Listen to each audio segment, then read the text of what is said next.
Hello everyone, আসসালামু আলাইকুম। আবারও সাইমাজ হাউস থেকে আমি রুমি আপনাদের মাঝে চলে আসলাম ঈদ স্পেশাল চমৎকার একটা লোভনীয় রেসিপি নিয়ে। আজকে আমি আপনাদের সাথে শেয়ার করব নবী শ্যামার রেসিপি। তো দেখে নিশ্চয়ই বুঝতে পারছেন কতটা চমৎকার একটা রেসিপি আজকে আপনাদের সাথে আমি শেয়ার করতে যাচ্ছি। তো চলুন সরাসরি রেসিপিতে চলে যাই। চুলায় আমি একটা হাঁড়িতে একটু বাটার গরম করে নিয়েছি। এখন এই বাটারের মধ্যে আমি কিছু ড্রাই ফ্রুটস ভেজে নেব। এখানে রয়েছে কিশমিশ, কাজু বাদাম, কাঠবাদাম, কাজু বাদাম না, কাঠবাদাম, চীনাবাদাম এবং পেস্তা বাদাম রয়েছে। এগুলোকে আমি একটু হালকাভাবে ভেজে নিচ্ছি। এগুলো আমি সামাইতে ডেকোরেশনের সময় ইউজ করব, সেজন্য একটু ভেজে নিচ্ছি। ভেজে নিলে টেস্টটা ভালো আসে। বাদামগুলোকে আমি একটু কুচি কুচি করে নিয়েছি, এতে দেখতে এবং খেতে দুটোই ভালো লাগবে, সেজন্য আপনারা চাইলে বাদামগুলো আস্তেও রাখতে পারেন। তো আমার বাদামগুলো ভেজে নেওয়া হয়ে গেছে, দেখে নিশ্চয়ই বুঝতে পারছেন। এ পর্যায়ে বাদামগুলোকে আমি তুলে নিয়েছি। তো বাদামগুলো এখন একটা সাইডে রেখে আমি একই পাত্রে এখন আবারও একটু বাটার নিয়ে নিব, কারণ এখন এই পাত্রে আমি সেমাইগুলোকে ভেজে নেব খুব সুন্দর করে। আমার এই ক্ষেত্রে আমি ইউজ করছি আমুলের বাটারটা। আপনারা যে কোনো ব্র্যান্ডের বাটারে ইউজ করতে পারেন, আমি যেটা ইউজ করছি সেটা আপনাদেরকে একটু দেখিয়ে দিলাম।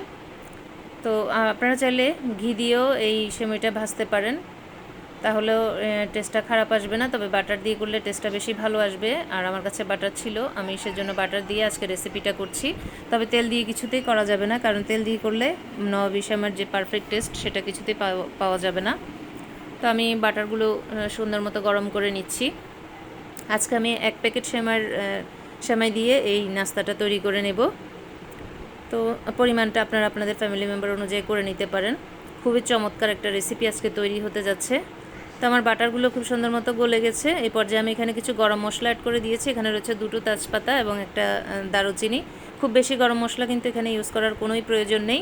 এগুলো আমি পরে তুলে ফেলে দেব। তো আমি সেমাইগুলোকেও ঢেলে দিলাম। এখন সেমাইগুলোকে খুব সুন্দর মতো আমি ভেজে নেব মুচমুচে করে। চুলার আঁচটা কিন্তু এই পর্যায়ে মিডিয়ামের চাইতেও একটু কম কম রাখতে হবে, কারণ চুলার আঁচ যদি বেশি হাইতে থাকে তাহলে সেমাইগুলো দ্রুত কালার চলে আসবে এবং পুড়ে যাওয়ার একটা ভয় থাকবে, তাহলে খেতে ভালো লাগবে না। এই পর্যায়ে এসে আমার মনে হচ্ছে বাটার কিছুটা কম হয়েছে, আর একটু বাটার হলে বেটার হতো, তাই আমি আরও কিছুটা বাটার অ্যাড করে দিলাম। তো এবার বাটারটাকে সুন্দর মতো গলিয়ে নিয়ে আবারও সেমাইটাকে খুব সুন্দর মতো আমি ভেজে নিচ্ছি। তো সেমাইগুলো আমার মনে হচ্ছে মোটামুটি পর্যায়ে ভাজা হয়েছে। তো কালারটা দেখে নিশ্চয়ই বুঝতে পারছেন। তো এই পর্যায়ে আমি এখানে ভিতরের যে গরম মশলাগুলো রয়েছে সেগুলোকে তুলে ফেলে দেব, কারণ এখানে আমি এখন আরও কিছু ইনগ্রিডিয়েন্টস অ্যাড করে দেব। তো আমি এখানে শুরুতে দিয়ে দিচ্ছি 1 চিমটি পরিমাণে লবণ। যে কোনো মিষ্টি জিনিসে একটু লবণ অ্যাড করলে এর টেস্টটা ভালো আসে। তারপরে 1/3 কাপ পরিমাণে ইউজ করছি চিনি। মিষ্টিটা আপনারা আপনাদের পছন্দ মতো দিয়ে দিবেন। তারপরে দিয়েছি আমি 2 টেবিল স্পুন পরিমাণে গুঁড়ো দুধ। গুঁড়ো দুধটা দিলে এর টেস্টটা ভালো আসবে, তাই আমি গুঁড়ো দুধটা দিয়ে দিলাম। তো এখন আবারও একটু ভালো মতো নাড়াচাড়া করে ভেজে নিচ্ছি। আমার চুলার আঁচটা কিন্তু এখনও লোতেই রয়েছে। এরকম অবস্থাতেই ভেজে নিতে হবে, তাহলেই বেশি মুচমুচে হবে সেমাইটা। আর তো সেমাইগুলো যত বেশি মুচমুচে হবে এই রেসিপিটার ক্ষেত্রে ততই বেশি টেস্টটা বাড়বে। তারপরেও যার যার রুচি মতো করে নেবেন। কেউ হয়তো একটু কম মুচমুচেও পছন্দ করতে পারেন। আমার কাছে একটু বেশি মুচমুচে হলেই মনে হয় যে এই রেসিপিটার টেস্টটা ভালো আসবে, তাই আমি একটু ব্রাউনিশ কালার করে ভেজে নিলাম। আমার সেমাইটা ভাজা হয়ে গেছে, আমি তুলেও নিয়েছি অফ ক্যামেরা। এবার আমি অ্যাড করে দিব কিছু কর্নফ্লাওয়ার আমি গুলিয়ে নিচ্ছি। এখানে আমি এখন চুলায় দুধটা অ্যাড করব। এখানে আমি 1 লিটার দুধকে ফুল ক্রিম দুধ হতে হবে অবশ্যই।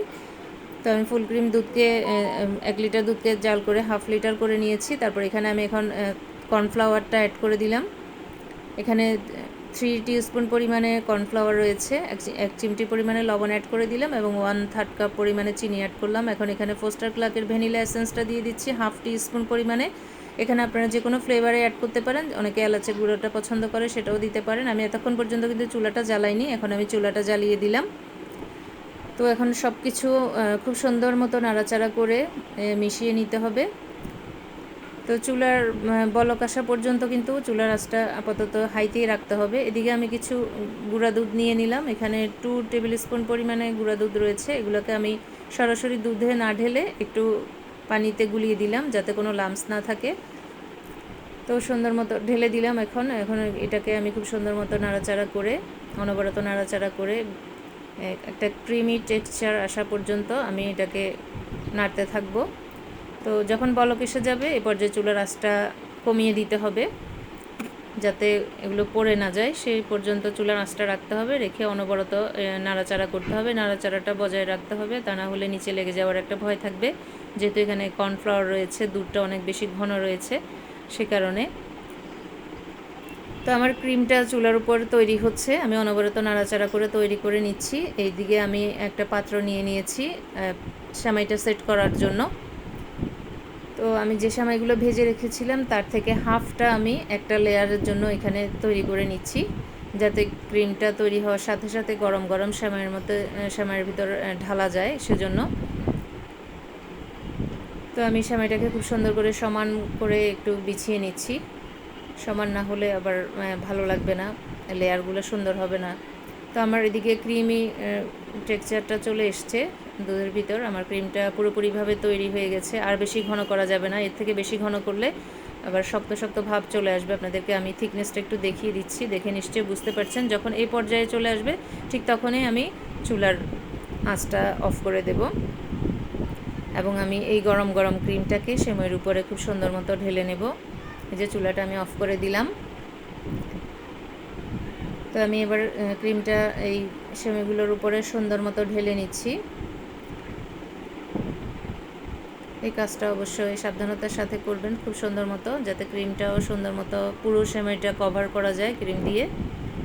ক্রিমটা অবশ্যই পারফেক্টভাবে তৈরি করতে হবে, কারণ ক্রিমটা যদি সুন্দর মতো তৈরি না হয় তাহলে কিন্তু নবাবী সেমাইয়ের পারফেক্ট টেস্টটা পাওয়া যাবে না, খেতে ভালো লাগবে না। তো সেজন্য ক্রিমটা খুব যত্ন নিয়ে তৈরি করতে হবে। আর আপনারা চাইলে বাজারের কেনা ক্রিমটাও এখানে ইউজ করতে পারেন। তো যেহেতু ঘরের জিনিস খাওয়াটাই আসলে ভালো, তাই নিজেই তৈরি করে নিলাম। আর সব সময় তো ওই ক্রিমটা সবার বাসায় থাকেও না।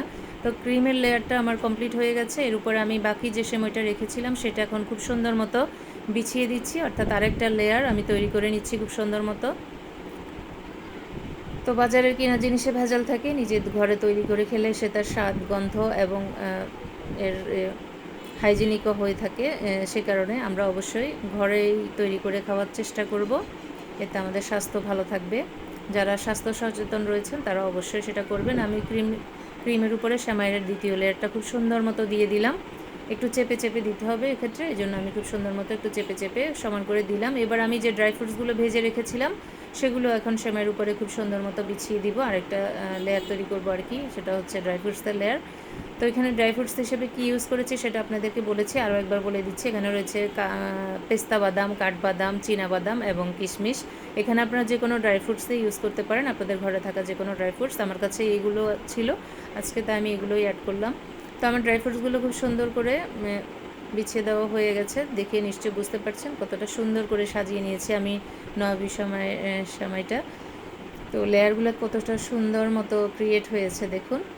তো এখন এই সেমাইটাকে আমি খুব সুন্দর মতো ফ্রিজের নর্মাল চেম্বারে 2-3 ঘন্টার জন্য রেখে দেব, যাতে এটা খুব সুন্দর মতো সেট হয় এবং খাওয়ার উপযোগী হয়। দেখুন আমি পুরো ক্রিমটাই ঢেলে দিলাম, সেটাই আপনাদেরকে একটু দেখালাম। তো ফিরে এলাম 2-3 ঘন্টা পরে। দেখুন আমার সেমাইটা পুরোপুরিভাবে সেট হয়ে গেছে, দেখে নিশ্চয়ই বুঝতে পারছেন কতটা সুন্দর লাগছে দেখতে, আর খুব সুন্দর মতো সেট হয়েছে, কতটা ইয়ামি লাগছে, দেখেই মনটা আসলে ভালো হয়ে যাচ্ছে। তো আপনারা যে কোনো অতিথি আপ্যায়নে এবং যে কোনো অকেশানে এই চমৎকার রেসিপিটা তৈরি করে খেতে পারেন। অতিথিরা অবশ্যই খুশি হয়ে যাবে যখন অতিথিদের সামনে এরকম চমৎকার একটা সেমাইয়ের ট্রে আপনারা সার্ভ করবেন। তো আমি আপনাদেরকে একটু কেটে দেখাচ্ছি। অত্যন্ত মজাদার একটা রেসিপি, আসলে বাসায় তৈরি করে না খেলে আপনারা কিছুতে বুঝতে পারবেন না এর টেস্টটা কত বেশি। আমি সুন্দর করে কেটে ফ্রিজে নিয়ে নিচ্ছি, তারপর খেয়ে আপনাদেরকে দেখাবো। আমার এই যে দেখুন ছুরিটা একটু চিকন হয়ে গেছে, সেজন্য আমি আসলে ধরে রাখতে পারিনি। তো ফ্রিজে নিয়ে নিচ্ছি, তারপর আমি এখন খেয়ে দেখাবো। দেখুন কালারটা কতটা চমৎকার হয়েছে। তো এখন আমি একটু খেয়ে দেখাচ্ছি। ওয়াও, জাস্ট অসাধারণ একটা টেস্ট আসলে এই নবাবী সেমাইয়ের। আপনারা বাসায় নিজেরা তৈরি না করে খেলে আসলে বুঝতে পারবেন না এর টেস্টটা কতটা বেশি। এই জন্য আমি সবসময় বলি ঘরের খাবার খাবেন, নিজে সুস্থ থাকবেন এবং অন্যকেও সুস্থ রাখবেন। তা আজকের মতো এখানে বিদায় নিব। কেমন লাগলো অবশ্যই আমাকে জানাবেন। সবাই ভালো থাকুন, সুস্থ থাকুন, দেখা হবে নেক্সট টাইম।